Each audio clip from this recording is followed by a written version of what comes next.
আমি ব্যক্তিগতভাবে সুপার ফোরে দেখি এবং এই গ্রুপ থেকে আমরা চ্যাম্পিয়ন হয়ে যাব, এটা আমার বিশ্বাস। গ্রুপ চ্যাম্পিয়ন হয়ে বাংলাদেশ সুপার ফোরে খেলে। ডেফিনেটলি ব্যাটিং যতক্ষণ করেছে আমার মনে হয় না যে স্ট্রাগল করছিলেন, ভালোই করছেন। একটা মানুষের আসলে একটা ইনিংস লাগে তার আসল রূপে আসতে।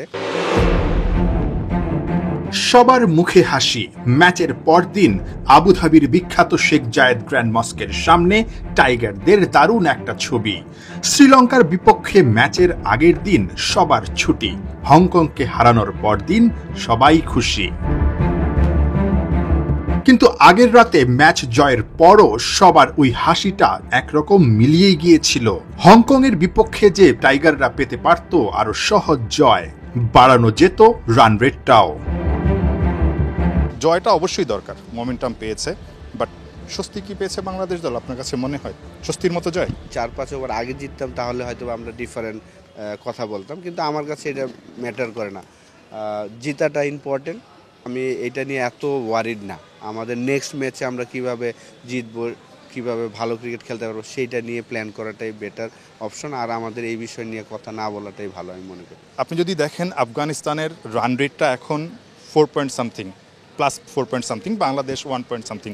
দিন শেষে আপনার কাছে মনে হয় কিনা, যেহেতু গ্রুপটা একটু কঠিন গ্রুপ, মোটামুটি বাংলাদেশ, আফগানিস্তান এবং শ্রীলঙ্কা সমান সমান ধরা যায় আর কি শক্তির দিক থেকে যেভাবে পারফর্ম করছে। সো শেষ পর্যন্ত রান রেটটা কি একটু বাংলাদেশ দলের জন্য বড় বিপদ ডেকে আনবে কিনা?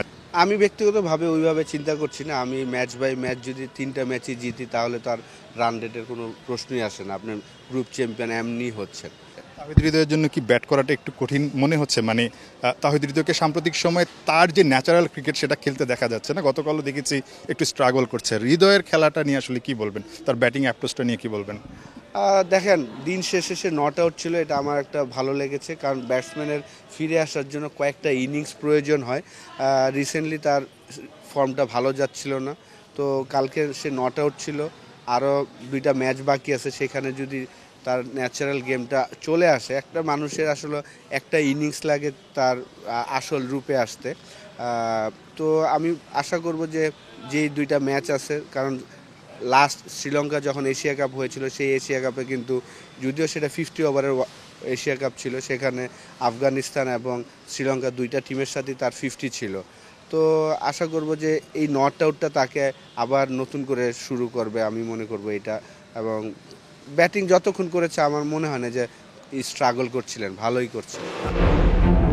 শনিবার এশিয়া কাপের আসল পরীক্ষা শুরু লিটনদের। আরও একবার লঙ্কান সিংহ বধের মিশন বেঙ্গল টাইগারদের। এই দলটাকেই ওদের মাঠে টাইগাররা সিরিজ হারিয়েছে কিছুদিন আগে।